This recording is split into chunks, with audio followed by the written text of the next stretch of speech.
nombre es Santos Demetrio Vicente Calel y soy profesor de los niños de primer grado. Aquí en la aldea de Los Ángeles, en las mañanas, cantamos en las mañanas, acompañada por la guitarra. Luego, en momentos en que los niños sienten cansancio, tomamos otra canción, la cantamos, ya sea aplaudiendo o ya sea haciendo otros gestos acompañados con movimientos. Al mismo tiempo, si nos cansamos en el salón, salimos afuera, ponemos las sillas, ponemos las mesas o simplemente hacemos una rueda o nos ponemos a correr. Pero con la guitarra es otra forma más para darle más ambiente a la dinámica. Como por ejemplo, cantando y los niños dan la vuelta para hacer una competencia de quién queda de último. Otra vez.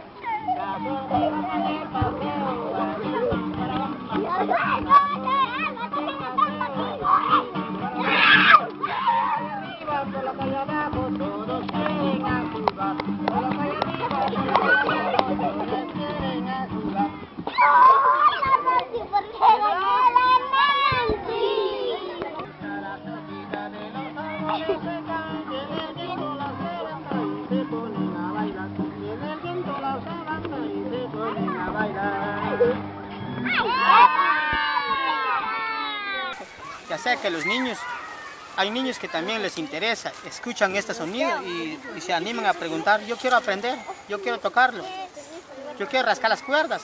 Entonces me doy cuenta que hay niños artistas dentro del grado y esos niños están demostrando su habilidad.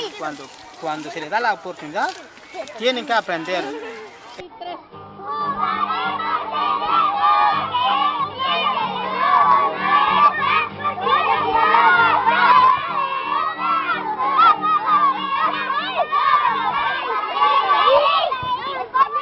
Cuando retornamos aquí a nuestro país, tuvimos la oportunidad de encontrar una marimba y lo estamos ejecutando. Y yo ejecuto, saco melodía, centralizo y también toco bajo en la marimba.